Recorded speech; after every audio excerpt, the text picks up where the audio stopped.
پاکستان میں سبزی اتنی سستی نہیں جتنا کفر سستا ہوگا. اتنی تو سبز مرچیں سستی نہیں جتنا کفر سستا ہوگا. کافر کافر کافر کافر کافر. اٹھا کے دیکھو سوشل میڈیا، یہ عاشقان رسول ہیں یا ظالمان رسول ہیں؟ کہ جو ایک دوسرے کو کافر کہہ رہے ہیں، ایک دوسرے کو کافر جو بھی کہہ رہا ہے. دیوبندی بریلیوں کو کہہ رہے ہیں، بریلوی دیوبندیوں کو کہہ رہے ہیں، غیر مقلد مقلدین کو کہہ رہے ہیں، مقلدین غیر مقلدوں کو کہہ رہے ہیں، شیعہ سنیوں کو کہہ رہے ہیں، سنی شیعہ کو کہہ رہے ہیں. وہ مجھے بتاؤ جنت کس کے لیے ہے پھر؟ اللہ ویلی جنت دا چار پاؤں؟ نفرت کی آگ ہے، نفرت کی آگ ہے. کبھی سیاست کے نام پر ہے، کبھی مذہب کے نام پر ہے، کبھی قوم کے نام پر ہے، کبھی صوبے کے نام پر ہے، کبھی زبان کے نام پر ہے، کبھی کسی بنیاد پر ہے. میرے بیٹے انس، اس دل کو نفرتوں سے دھو دو، صاف کر دو، پاک کر دو. یہ میری عظیم الشان سنت ہے، اور جو میری اس سنت سے پیار کرے گا وہ مجھ سے پیار کرے گا. اب مجھے بتاؤ، یہ ہے عاشق رسول کا معیار. اگر میرا سینہ کسی بھی فرقے کے مسلمانوں کے بغض سے بھرا ہوا ہے، میں بڑا جذباتی ہو جاتا ہوں اس مضمون کو چھیڑتے ہوئے.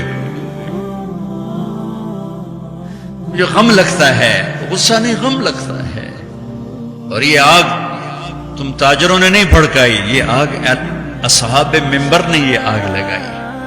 میں سب کی بات نہیں کرتا ہوں، ہر فرقے میں بڑے معتدل علماء ہیں، لیکن ہر فرقے میں کچھ ایسے سنگ دل ہیں جو بیٹھتے منبر پر ہیں اور چھڑکتے پٹرول ہیں، اور اپنی زبان کی آگ سے پھر اسے آگ دکھاتے ہیں. پھر یہ نوجوان دست و گریباں ہوتے ہیں اور سلام کرنے سے بھی جاتے ہیں، جنازے پڑھنے سے جاتے ہیں. میں کیسے سمجھاؤں؟ کہاں سے الفاظ لیں؟ میرا سینہ پھٹ گیا ہے. 15 سال سے یہ مضمون بول رہا ہوں، کبھی کسی سے معاوضہ نہیں لیا. یہ کوئی فخر سے نہیں بتاتا ہوں، صرف اپنی صفائی پیش کرنے کے لیے بتاتا ہوں. تیسری دفعہ بھائی عقیل، ان کی میں سخاوت کی وجہ سے ان کی قدر کرتا ہوں. میں اس لیے آ جاتا ہوں کہ یہ سخی آدمی، اور سخی سے اللہ پیار کرتا ہے. لیکن مجھے ٹکٹ کبھی نہیں دیا، میں اپنی ٹکٹ پہ آتا ہوں کہ میں نے اس کا معاوضہ اللہ سے لینا ہے، اس سے تھوڑا ہی لینا ہے کہ جاتے ہوئے لفافہ میری جیب میں ڈال دے. میں دکھ سے بولتا ہوں کہ یہ آگ منبر سے بھڑکی ہے. سب کی بات نہیں کرتا ہوں، 5 انگلیاں برابر نہیں ہیں، لیکن ہر مسلک کے نوجوان خطیبوں نے ایک آگ بھڑکائی ہوئی، ایک آگ لگائی ہوئی. اچھا، ایک واقعہ یاد آ گیا. ابراہیم علیہ السلام کے لیے آگ بھڑکائی تو گرگٹ پھونکے مارنے لگا. پھونکے ہم مرادہ تیری پھونک نال کی بڑھنا ہے، لیکن ایک برائی کا ساتھی بنا تو حکم ہے جہاں گرگٹ ملے اسے مار دو. یہاں نہیں پایا جاتا گرگٹ، وہ میں نے افریقہ میں دیکھے تھوک کے حساب سے، یہاں نہیں ہے. مارے چھپ کے لیے اس کی قسم ہے، گرگٹ نہیں ہے. اور کبوتر کو بھی پتا ہے میرے 2 چن جاندے پانی نال کچھ نہیں بڑھنا. اس نے چونچ میں پانی پر ایسے اوپر ڈالا. اللہ نے کبوتر کی محبت پوری دنیا کے دل میں بٹھا دی. سارا حرم کبوتروں سے بھرا پڑا. میرے نبی کا حرم کبوتروں سے بھرا پڑا ہے. اللہ کتنا قدر، اللہ کو پتہ ہے ایک قطرے پانی نال کے بڑھنا ہے. کبوتر کی چونچ دے پانی نال کے بڑھنا ہے. گرگٹ کی پھونک سے کوئی آگ بھڑک گئی، ایک برائی کا ساتھی بنا، حکم آ گیا جہاں ملے مار دیا جائے.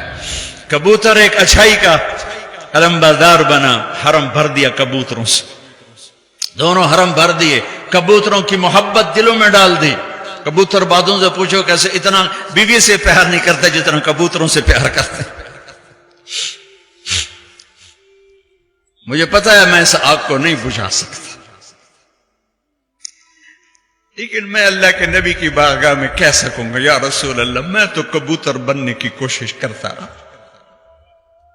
مجھے پتا ہے میرے چند قطروں سے کچھ نہیں ہوگا. ادھر پٹرول سے آگ جل رہی ہے, میرے کو پانی دیا 2 بونداں دے نال کی بڑھنا ہے, لیکن میں کہتا رہوں گا, میں کہتا رہوں گا یہاں تک کہ میرا اللہ مجھے اپنے پاس بلا لے. میں کہتا رہوں. امت بنو, نفرتوں کی آگ کو بجھا دو. بڑی دنیا پھری ہے, جتنا اسپین میں جا کے دکھ ہوا کہیں نہیں ہوا. اس بات کا دکھ نہیں تھا کہ 800 سال کی حکومت ختم ہو گئی. دکھ اس پر میں مسجد قرطبہ میں کھڑا رو رہا تھا. میں اس بات پر نہیں رویا کہ مسجد گرجا بن گئی. گرجا بن چکی ہے, تھوڑی سی جگہ کور کی ہوئی ہے مسجد کی, لیکن وہاں نماز پڑھنے کی اجازت نہیں. باقی ساری مسجد گرجا بن چکی ہے. بڑے بڑے بت ہیں, بڑی بڑی تصویریں, بالکل سینٹر میں گرجا ہے. نہیں, اس میں نہیں رویا.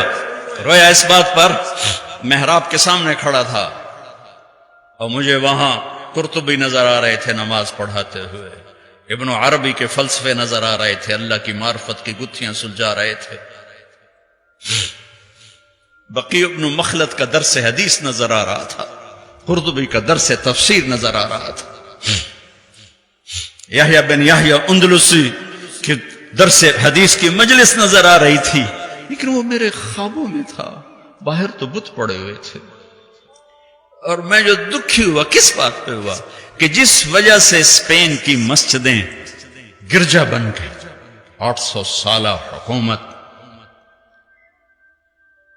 زیر و زبر ہو گئی, وہ ساری وجہ میرے دیس پاکستان میں موجود ہیں اور کوئی نہیں سمجھ رہا, کوئی نہیں سمجھ رہا. اس لیے میں نے کہا تھا مردہ یزید پہ لعنت بھیجتے ہو اور زندہ یزید کے سامنے دست بستہ ہو کے کھڑے ہو. اس ایک حدیث کو سینے سے لگا لو, دل کھلے کر دو سب کے لیے. اگر آپ کی نظر میں کافر ہوں تو مجھ سے نفرت کیوں کرتے ہو؟ میرے نبی والا کام کرو نا, سینے سے لگاؤ, کھانے کھلاؤ, سمجھاؤ. تبلیغ والوں نے کیا کیا ہے؟ آپ کو ہاتھ جوڑ کے کہتا ہوں تبلیغ میں ٹائم لگاؤ.